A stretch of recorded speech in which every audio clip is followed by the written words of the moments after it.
જે બી શંકાસ્પદ ભૂમિકાઓ છે એમના ઉપર કોઈ એક્શન નથી લેવાની, એ બધી બાબતોનું જો નિરાકરણ નહીં કરવામાં આવે તો આગળ આના કરતાં પણ ગંભીર પરિણામો ભોગવવા માટે તૈયાર રહેવું પડશે, કેમ કે ચૌધરી સમાજ કોઈ પક્ષનો ગુલામ નથી.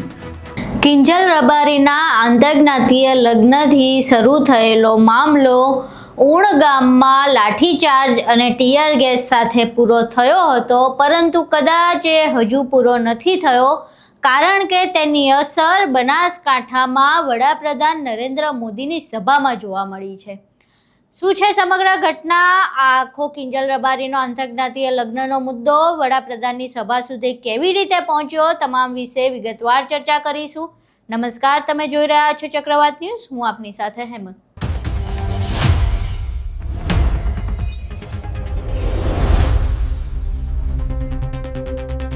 ગઈકાલે બનાસકાંઠામાં વડાપ્રધાન નરેન્દ્ર મોદીની સભા હતી અને આ સભા બનાસકાંઠામાં હતી એટલે ઠાકોર અને ચૌધરી સમાજના લોકો મોટી સંખ્યામાં હાજર હોય તેવું અનુમાન હતું, પરંતુ ચૌધરી સમાજના લોકો મોટી સંખ્યામાં હાજર જોવા મળ્યા નહોતા, કારણ કે બનાસકાંઠામાં જે કિંજલ રબારીનો આંતરજ્ઞાતીય લગ્નનો મુદ્દો હતો અને ત્યારબાદ ઉણ ગામમાં જે હોબાળો થયો અને તેમાં ચૌધરી સમાજના યુવકો ઉપર પોલીસ દ્વારા લાઠીચાર્જ કરવામાં આવ્યો અને ટીયર ગેસ છોડવામાં આવ્યા.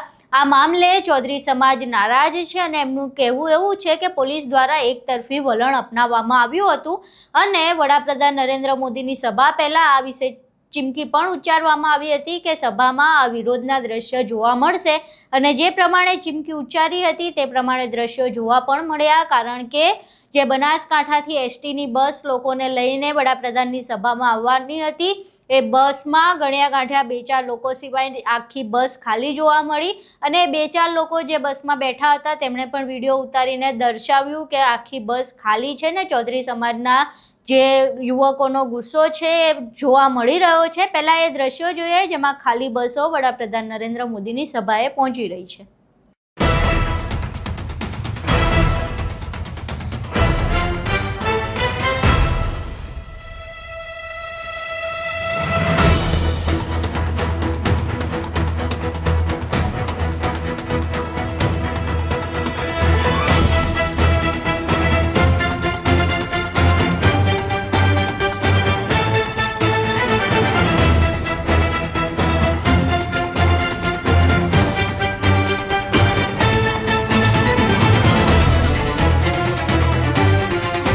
અહીં તમે ખાલી ખુરશીઓ અને ખાલી બસો જોઈ. હવે આ સમગ્ર મામલે જે ચૌધરી સમાજના યુવકે ચીમકી ઉચ્ચારી હતી કે આ ઉણ ગામનો સમગ્ર જે બબાલ હતી અને પોલીસ દ્વારા લાઠીચાર્જ કરવામાં આવ્યો હતો તે મામલે ન્યાય નહીં મળે તો વડાપ્રધાન નરેન્દ્ર મોદીની સભામાં તેના પડઘા જોવા મળશે. તે યુવકનો પણ એક વિડીયો સામે આવ્યો છે જેમાં તે ચૌધરી સમાજનો આભાર વ્યક્ત કરતો જોવા મળી રહ્યો છે અને એવું કહે છે કે જો ઉણ ગામ વખત જે ઘટના હતી તેમાં પોલીસની કાર્યવાહી દરમિયાન જે લાઠીચાર્જ કરવામાં આવ્યો છે તે મામલે અમને ન્યાય નહીં મળે તો હજુ ઉગ્ર આંદોલન કરવામાં આવશે. અહીં એ વિડીયો જોઈએ. જય અર્બુદા, જય શ્રીરામ. મિત્રો, મારા ઉપર વિશ્વાસ રાખીને સમાજના યુવાનો, વડીલો જે આ આપણો કાર્યક્રમ હતો કે નરેન્દ્ર મોદીજીની સભાનો બાયકોટ કરવાનો એને એકદમ સફળ બનાવ્યો છે, એના બદલ હું તમામ સમાજના આગેવાનો, વડીલો, યુવાનો તેમનો ખૂબ ખૂબ આભાર માનું છું અને તમને એટલો વિશ્વાસ અપાવું છું કે કોઈ પણ લોભ લાલચમાં હજી સુધી આવ્યો નથી અને આગળ પણ આવ્યા સિવાય જ્યાર સુધી આપણા મુદ્દાઓનું સોલ્યુશન નહીં થાય, આપણા યુવાનોને ન્યાય નહીં મળે ત્યાર સુધી છેલ્લી ક્ષણ સુધી હું લડી લઈશ. બીજું કે બીજા સમાજના યુવાનો અને વડીલોએ પણ આપણને ખૂબ બધો સપોર્ટ કર્યો છે, તો હું એમનો પણ ખૂબ બધો આભાર માનું છું ઓજના ચૌધરી સમાજ તરફથી, અને એમને ખાતરી આપું છું કે જ્યારે બી એમના સમાજ ઉપર પણ કોઈ બી પ્રોબ્લેમ આવશે ત્યારે અમે ચૌધરી સમાજના યુવાનો તમારી સાથે ખભે ખભો મિલાવીને ઊભા રહીશું અને એમનો બધાનો આભાર માનું છું. અને જે આપણું એક કદાચ વિશ્વમાં પહેલું સંગઠન છે ઓજના યુવા શક્તિ, કે જેમાં કોઈ પ્રમુખ નથી, કોઈ મંત્રી નથી, બીજું કંઈ નથી, અને બધા જ મિત્રો કાર્યકર છે. કદાચ આપણે ફક્ત સોશિયલ મીડિયામાં વાતો કરી અને આ કાર્યક્રમને આટલો સફળ ના બનાવી શક્યા હોત, પરંતુ એમણે 25 તારીખથી કરી અને જે આજે 31 તારીખ હતી, લગાતાર નિસ્વાર્થ ભાવે એમને લગાતાર ગ્રાઉન્ડ લેવલે કામ કર્યું છે. એમનો હું દિલથી ખૂબ ખૂબ આભાર માનું છું. અને આપણે એ સંગઠનને આગળ પણ જેવી રીતના અત્યાર સુધી ચલાવતા હતા એવી જ રીતે આગળ આપણે એને હજી વધુ મજબૂત કરવાનું છે. અને સરકારને આટલામાં ખ્યાલ તો આવી જ ગયો છે. સમાજની એકતા છે આજે રોડ ઉપર દેખાતી હતી, બસોમાં દેખાતી હતી કે ચૌધરી સમાજની એકતા શું છે. અને ચૌધરી સમાજ બધા સમાજો સાથે હળીમળીને રહે છે.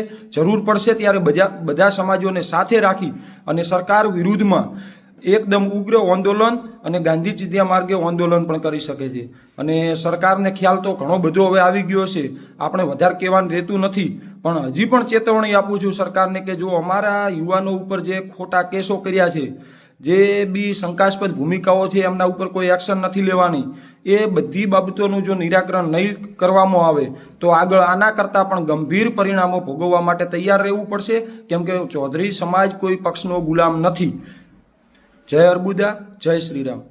અહીં તમે વિડીયો જોયો, ખાલી બસો અને ખાલી ખુરશીઓ જોઈ. હવે એક પ્રશ્ન ઊભો થઈ રહ્યો છે કે એક કિંજલ રબારીના આંતરજ્ઞાતીય લગ્નથી શરૂ થયેલો મામલો જે ઉણ ગામમાં લાઠીચાર્જ સુધી પહોંચ્યો હતો, ટીયર ગેસ પોલીસે છોડવા પડ્યા હતા, તે મુદ્દો હજુ શાંત નથી થઈ રહ્યો. ચૌધરી સમાજના લોકો હજુ રોષે ભરાયા છે અને પોલીસની કાર્યવાહી પર પ્રશ્ન કરી રહ્યા છે.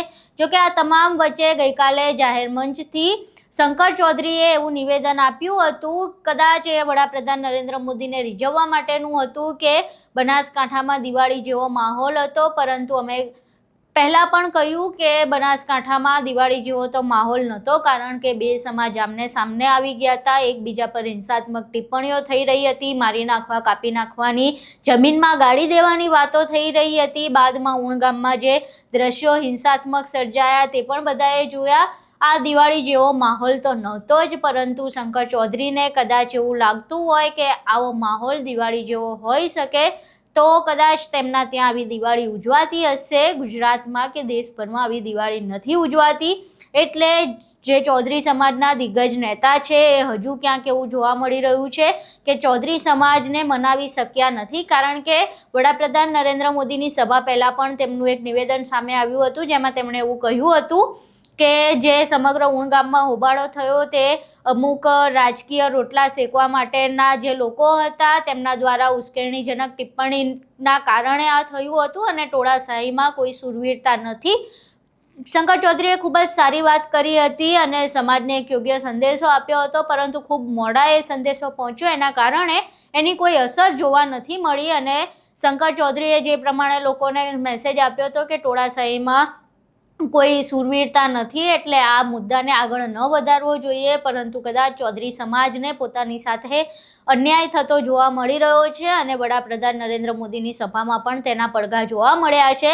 હવે શંકર ચૌધરી પોતાના સમાજને કેવી રીતે રીઝવે છે અને શું આ સમગ્ર મામલે કોઈ મોટું આંદોલન થાય છે કે કેમ તે એક મોટો પ્રશ્ન છે. એ વાત હવે ભવિષ્યમાં ખબર પડશે કે જે પ્રમાણેનું ઉગ્ર આંદોલનની વાત કરવામાં આવી છે તે સમગ્ર મામલો કઈ દિશામાં જાય છે. આખો વિડીયો તમે જોયો, વડાપ્રધાન નરેન્દ્ર મોદીની સભામાં ખાલી બસો, ખાલી ખુરશીઓ જોઈ, જે શંકર ચૌધરીએ નિવેદન આપ્યું હતું, તેમજ ચૌધરી સમાજની એકતા, તમામ વસ્તુઓ તમે જોઈ. હવે આ સમગ્ર મામલાને તમે કઈ રીતે જોઈ રહ્યા છો અને તમારું આ મામલે શું માનવું છે, તમારા મંતવ્યો અમને કોમેન્ટ બોક્સમાં જરૂર જણાવજો. વિડીયો પસંદ આવ્યો હોય તો વિડીયોને લાઇક કરજો, શેર કરજો અને ચેનલને સબસ્ક્રાઈબ કરવાનું ભૂલશો નહીં. નમસ્કાર.